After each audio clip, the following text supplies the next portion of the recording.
कुन्दिन्दुदुसारहारधवला या शुभ्रवस्त्रावृता या वीणावरदण्डमण्डितकरा या श्वेतपद्मासना या ब्रह्माच्युतशङ्करः प्रभृतिभिः देवैः सदा वन्दिता सा मम पातु सरस्वती भगवती निःशेषजाड्यापहा।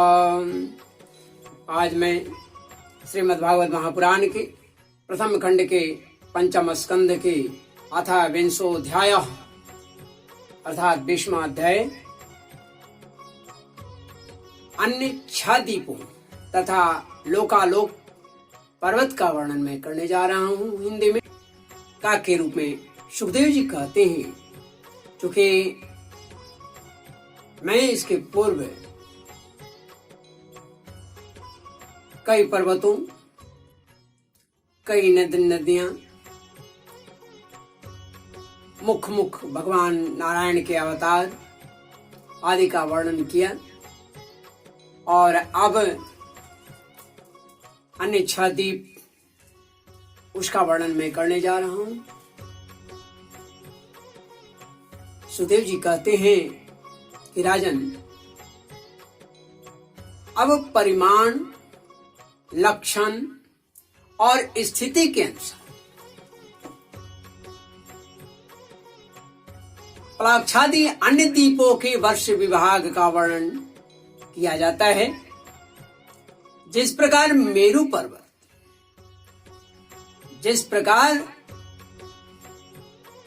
पर्वत जम्बू द्वीप से घिरा है,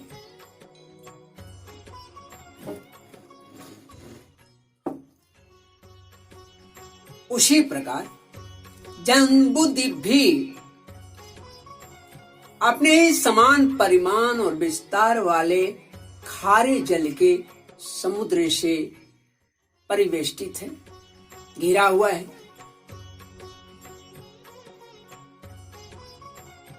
फिर खाई जिस प्रकार 12 के उपवन से घिरी रहती है, उसी प्रकार क्षार समुद्र भी अपने से दूने विस्तार वाले प्लक्ष द्वीपों से घिरा हुआ है।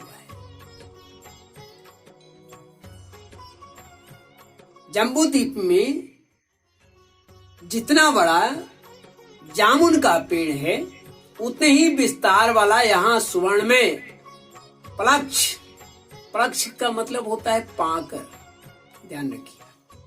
प्लक्ष का अर्थ होता है पाकर, तो पाकर का वृक्ष है, उसी के कारण इसका नाम भी प्लक्ष द्वीप है। यहाँ 7 जिह्वा वाले अग्निदेव विराजते हैं। इस द्वीप के अधिपति प्रियवत पुत्र जो महाराज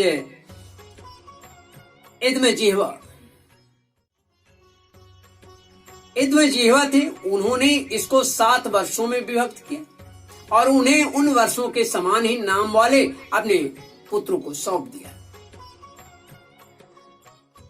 और स्वयं अध्यात्म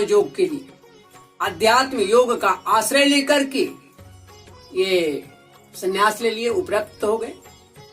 इन वर्षों के नाम शिव, यवस, सुभद्र, शांत, क्षेम, अमृत और अभय है। इनमें भी 7 पर्वत और 7 नदियां हैं जो कि प्रसिद्ध हैं। वहां मणिकूट, वज्रकूट, इंद्रसेन, ज्योतिष्मान, सुपर्ण, हिरण्यष्ठिव और मेघमाल, ये 7 मर्यादा पर्वत हैं।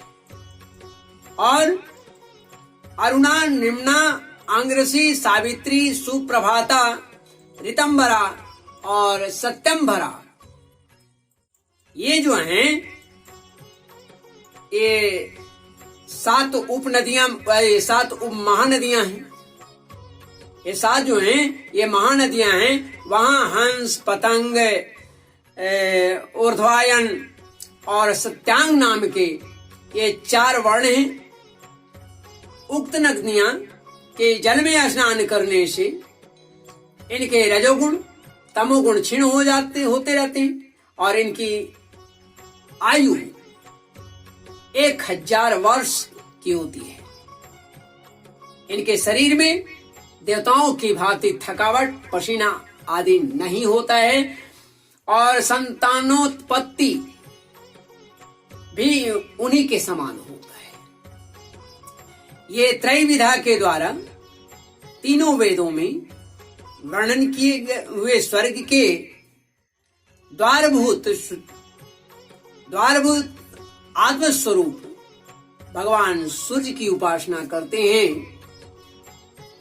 वे कहते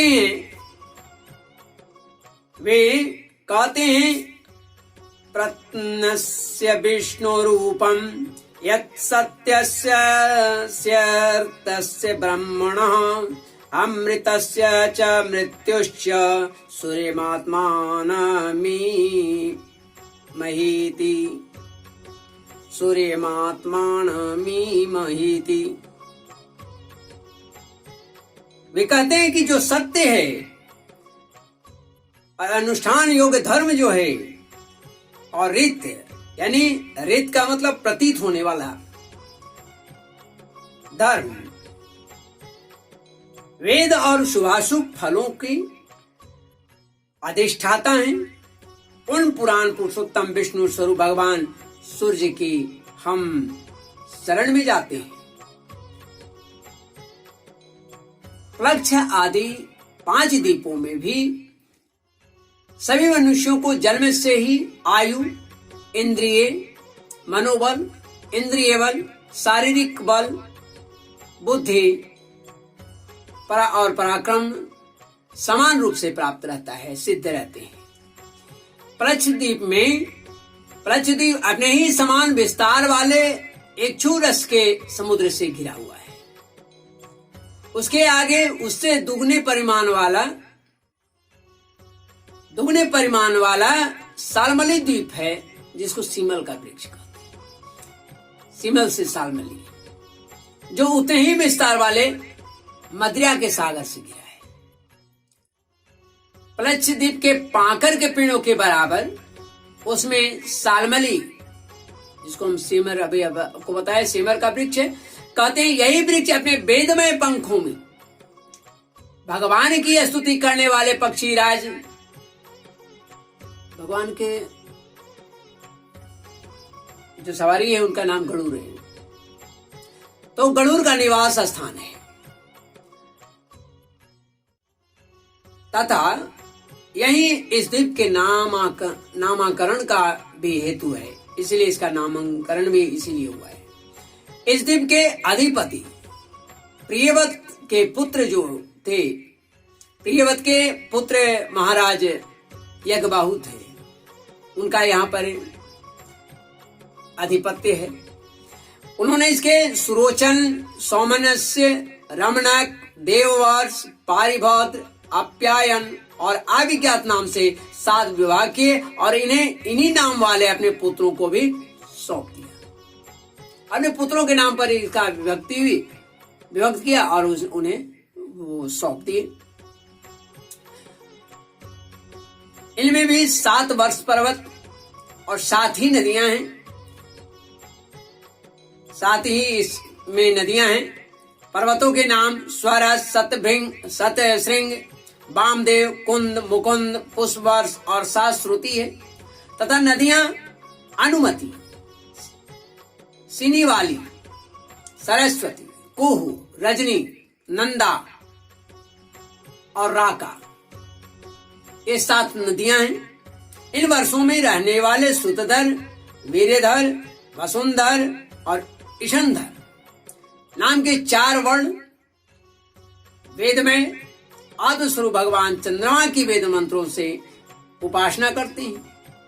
ये क्या कहते हैं चंद्रमा के लिए? तो इनका है स्वगोभे पितृदेवेभ्यो विभजन कृष्ण शुक्लयो प्रजानां सर्वासां राजान्ध सोमो न आस्त्वीति।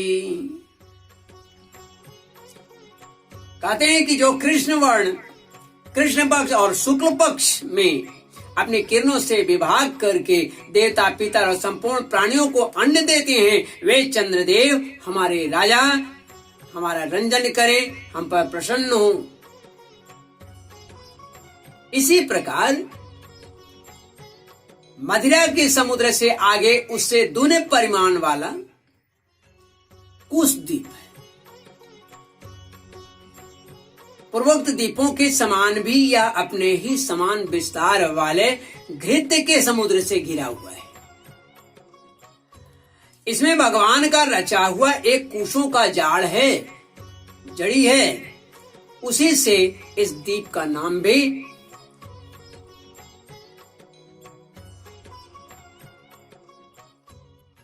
तो इसी से इसका नाम भी कुश द्वीप पड़ा है।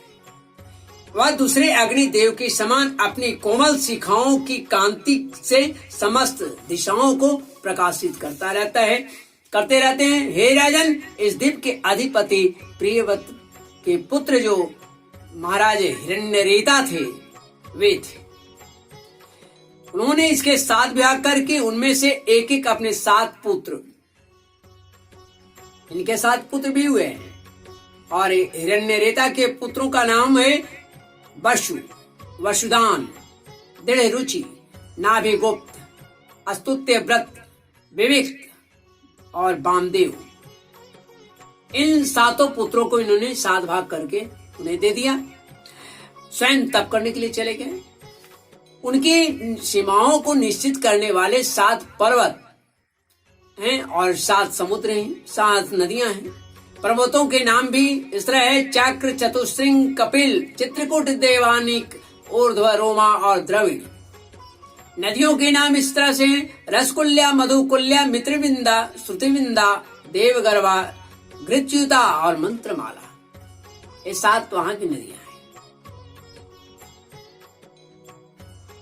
इनके जल में स्नान करके कुश द्वीपवासी कुशल, कोविद, अभियुक्त और कुलक वर्ण के पुरुष अग्नि स्वरूप भगवान श्री हरि का यज्ञादि कर्म कौशल के द्वारा पूजन करते हैं और वह इस प्रकार भगवान का स्तुति करते हैं: परस्य ब्रह्मण साक्षात् जात वेदोऽसि हव्यवाट् देवानां पुरुषांगाणां यज्ञेन पुरुषं यजेति। कहते हैं कि अग्नि, आप परब्रह्म को साक्षात हवि पहुंचाने वाले हैं, अतः भगवान के अंगभूत देवताओं के यजन द्वारा आप उस परम पुरुष का ही यजन करें। हे राजन, फिर घृत के समुद्र से आगे बढ़ने पर श्रीमद् भागवत महापुराण के प्रथम खंड के 5वें स्कंद के अथ विंशोऽध्याय अर्थात 20वां अध्याय, अन्य 6 द्वीपों तथा लोकालोक पर्वत का वर्णन हिंदी में काक के रूप में यहाँ समाप्त होता है। नारायण नारायण माधव नारायण नारायण नारायण श्रीमन्नारायण नारायण नारायण गोविंद नारायण नारायण नारायण हरि हरि नारायण नारायण नारायण गोपियों के प्यारे श्रीमन्नारायण नारायण नारायण।